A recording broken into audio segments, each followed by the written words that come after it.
কেমন আছো সবাই? স্বপ্ন নীলের নতুন একটি ব্লগে তোমাদের স্বাগত। আশা করি সবাই খুব ভালো আছো, আমরাও খুব ভালো আছি।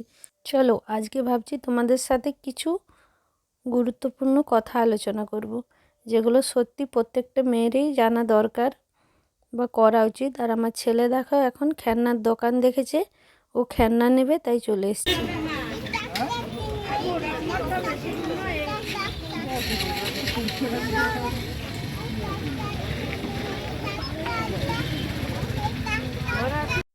ছেলে এখন ঘুরতে ঘুরতে জুতোর লেস খুলে দিয়েছে, ওর পাপা এখন জুতোর লেস বেঁধে দিচ্ছে। ও যাবে না, তার জন্য ওর পাপাকে এখন মারছে।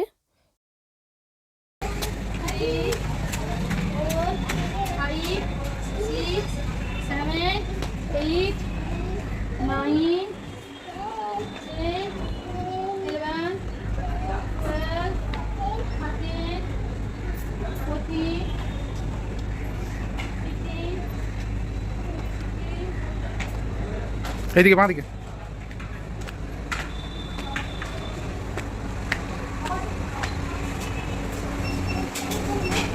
আমাদের পাশেই শান্তিনিকেতনের পাশে শ্রীনিকেতনে একটা মেলা হচ্ছিল ছোট্ট মতো, সেটাকে বলা হয় মাঘী মেলা।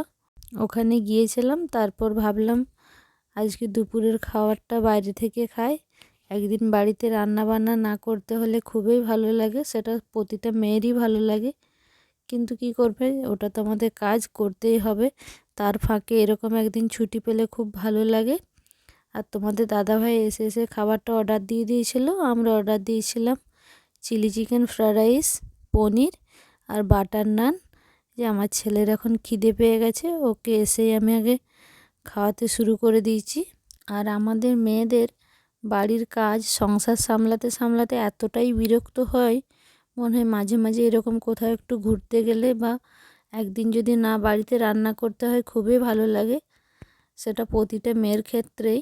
সব সময় যে রেস্টুরেন্টে গিয়ে খেতে হবে বা বড় কোনো হোটেলে, তার কোনো মানে নেই। দেখবে তুমি বাজারে গিয়ে টুকিটাকি কেনাকাটা করলে, তারপর হয়তো রাস্তা ধারে দাঁড়িয়ে এক প্লেট ঘুগনি খেলে বা ফুচকা খেলে, ওই একটু ঘোরা হলো, এতেও কিন্তু দেখবে আমাদের অনেকটাই ভালো লাগে।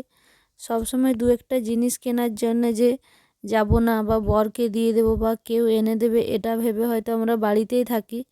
কিন্তু আমাদের মনে হয় যে মাঝে মাঝে ঘুরে আসি, এটা মনে করে যদি বেরিয়ে পড়ি না, হয়তো অনেকটাই মনের মধ্যে শান্তি হবে। আমরা সবসময় এই সংসার সংসার তারপর ছেলে, বেরোতেই পারি না। ছেলে বড় হোক, তারপর ছেলে এই হোক। তোমরাও দেখবে টুকিটাকি জিনিস কেনার জন্য বাইরে যাবে বা নিজেদের পছন্দ মতো কিনে আনবে। মেয়েদের তো অনেক রকমেরই জিনিস দরকার হয়, টিপ পাতা, চুড়ি, সিঁদুর, সেই সবগুলো কেনার জন্যে যেতেই পারো। সবসময় সেইগুলো অন্যর কারোর উপর ভরসা করো না, দেখবে অনেকটাই ভালো লাগবে। আমি আমার মতো করে বললাম, আমি তো ঘুরতে প্রচণ্ড ভালোবাসি, কিন্তু সংসারের চাপে হয়তো এতটাও বেরোতে পারি না। একটা টাইমের পর দেখবে তোমার টাকা পয়সা সময় সব কিছুই আছে, কিন্তু সেই টাইমটা তোমার ঘোরার বয়সটা হয়তো থাকবে না বা সেই ইচ্ছেটাই থাকবে না। তাই আমার মনে হয় সময় থাকতে সব কিছু করা উচিত। তাই আমি যখনই সময় পাই তখনই বেরিয়ে পড়ি। তোমাদের সাথে কথা বলতে বলতে আমাদের খাওয়া দাওয়া কমপ্লিট হয়ে গেছে, এখন বেরিয়ে পড়েছি বাড়ি যাওয়ার উদ্দেশ্যে। আর তোমাদের এই ভিডিওটা কেমন লাগলো অবশ্যই কমেন্ট করে জানিও। আর যদি ভালো লাগে একটি লাইক করো, শেয়ার করো। আমার পাশে থাকার জন্য আমার চ্যানেলটিকে সাবস্ক্রাইব করো। দেখা হচ্ছে পরের একটি ভিডিওতে।